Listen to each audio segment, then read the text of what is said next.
Dolo 650 ये दवाई आपने सुनी तो होगी। सुनने की क्या बात है, कभी कभी बुखार में खा भी ली होगी। वैसे अभी अभी 1-2 साल के अंदर डोलो 650 एक ब्रांड बहुत ही ज्यादा फेमस हो चुकी है। बट ऐसा तो क्या हुआ 1-2 साल में कि ये ब्रांड इतनी फेमस हो गई। चलिए जानते हैं डोलो 650 के बारे में। क्या है इस दवाई की कहानी जिसकी वजह से लास्ट 2 साल के अंदर ही हम इंडियंस ने टोटल 350 करोड़ पिल्स खा ली है डोलो 650 की। पर उससे पहले चलिए थोड़ी हिस्ट्री जान लेते हैं। डोलो 650 ब्रांड है बेंगलोर स्थित माइक्रो लैब्स लिमिटेड कंपनी की, और ये फार्मा कंपनी रिसर्च करती है और मैन्युफैक्चर करती है बहुत सारी मेडिसिन, जिसमें उनका मेन फोकस है पेन, कार्डियोलॉजी और डायबिटीज के बेस्ड दवाइयाँ। इस कंपनी को फाउंड किया था 1973 में लेट श्री जी.सी. सुराना ने, जो कि खुद एक फार्मा डिस्ट्रीब्यूटर थे। डिस्ट्रीब्यूशन का काम करते करते उनको आइडिया है कि एक अपनी ब्रांड बनानी चाहिए, इसलिए उन्होंने 1973 में चेन्नई में इस कंपनी को फाउंड किया। यानी कि अभी के हिसाब से देखिए तो ये कंपनी ऑलमोस्ट 50 साल की हो चुकी है।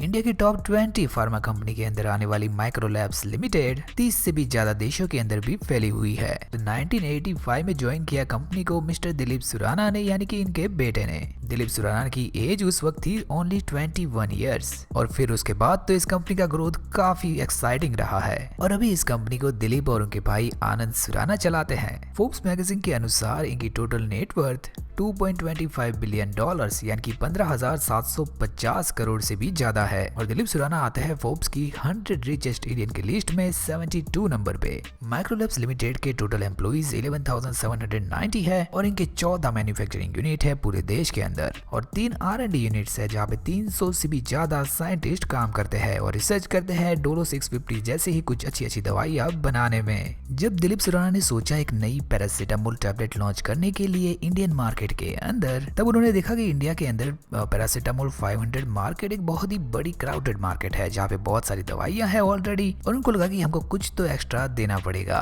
और उन्होंने ये भी जाना कि पैरासीटामोल 500 से जो फीवर और पेन में रिलीफ मिलता है वो भी उतना कुछ इफेक्टिव नहीं है। तो यही उनको एक मार्केट में एक बहुत बड़ा गैप दिखा, और वहाँ पे उन्होंने सोचा कि हम एक नई टैबलेट लॉन्च कर सकते हैं, और फिर वो बनी डोलो 650। डोलो 650 अभी के हिसाब से मोस्ट प्रिस्क्राइब्ड मेडिसिन है। वैसे अगर आपको नहीं पता तो डोलो 650 का जो शेप है वो दूसरी पैरासीटामोल टैबलेट से पूरा अलग है। इस टैबलेट को बनाते वक्त उन्होंने ये भी सोचा कि अगर कोई पेशेंट इस टैबलेट को ले रहा है तो वो इजीली स्वेलो कर पाए, और इसीलिए इस टैबलेट को ओवल शेप में बनाया गया। और फिर 1991 में इस टैबलेट को लॉन्च किया गया, यानी कि ऑलमोस्ट 30 साल पहले इस टैबलेट को लॉन्च किया गया था। तो हम ये तो बोल ही सकते हैं कि कोई भी सक्सेस ओवरनाइट नहीं होती, उसके पीछे बहुत सारा रिसर्च और बहुत सारी मेहनत होती है। वैसे दिलीप सुराना और माइक्रोलैब्स ने सोचा कि इस प्रोडक्ट को बनाने में तो इतना हमने कुछ ट्राई कर लिया है, बट अभी इसको प्रमोट कैसे करेंगे, लोगों तक पहुंचाएंगे कैसे। और उसमें उन्होंने एक रास्ता अपनाया, वो था डॉक्टर के पास प्रिस्क्रिप्शन लिखवाना। अगर डॉक्टर सजेस्ट करेंगे और अच्छी मेडिसिन है और इफेक्टिव है तो फिर तो लोग उसको लेने ही वाले हैं। इसी वजह से लोगों में ट्रस्ट भी बना, और पैरासीटामोल 500 से ज्यादा इफेक्टिव होने की वजह से डोलो 650 ने लोगों के अंदर एक अच्छी ट्रस्ट वैल्यू भी बना दी। और देखिए वैसे मैंने आपको बता दिया कि 650 था, ज्यादा इफेक्टिव था, लोगों में पॉपुलैरिटी भी उसी वजह से हो गई। बट 650 ही क्यों? अगर सेफ्टी की माने तो 4 ग्राम पर डे जो होता है वो काफी सेफ होता है पैरासीटामोल लेना। तो यहाँ पे हमको सेफ्टी का भी सोचना पड़ता है, इसीलिए अगर 650 है तो एक सेफ लेवल है इस दवाई को लेने के लिए, और ये ज्यादा ओवर पावर या ओवरडोज भी नहीं हो जाएगा। और इनके मेकर भी कहते हैं कि इतनी पॉपुलैरिटी तो उन्होंने भी एक्सपेक्ट नहीं की थी, क्योंकि वो बताते हैं कि डायरेक्ट पब्लिक एडवर्टाइजमेंट तो उन्होंने की ही नहीं थी, यानी कि टीवी, प्रिंट और न्यूज़पेपर के अंदर कहीं पे भी डोलो 650 की एड आपको नहीं दिखती है। फिर भी लोगों के बीच वर्ड ऑफ माउथ से एक बहुत ही अच्छी पॉपुलर ब्रांड बन गई। और फिर भी 2022 के अंदर उनका प्लान भी वही है कि पूरी दुनिया के अंदर डोलो 650 को पहुंचाया जाए। पॉपुलैरिटी बढ़ते बढ़ते तो बहुत सारे मीम्स भी देखने मिले डोलो 650 के, बहुत सारे मीम्स भी हमको देखने मिले, और शायद उसी की वजह से उसकी पॉपुलैरिटी को एक बहुत ही अच्छा बूस्ट भी मिला।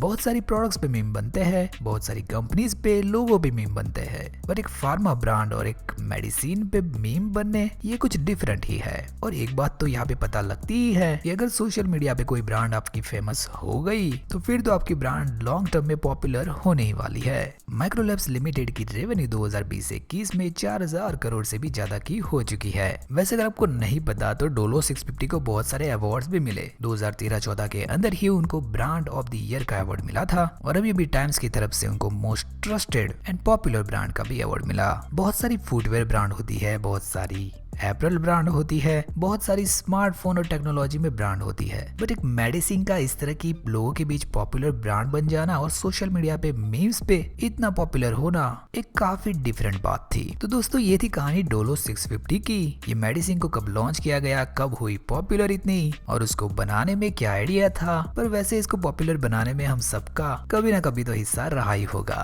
तो दोस्तों इस वीडियो को देखने के लिए धन्यवाद, और ऐसे ही और वीडियोस के लिए चैनल को सब्सक्राइब कर सकते हो और इस वीडियो को लाइक कर सकते हो अगर आपको पसंद आया तो। हम मिलेंगे कुछ ऐसे इंटरेस्टिंग टॉपिक के साथ अगले वीडियो में।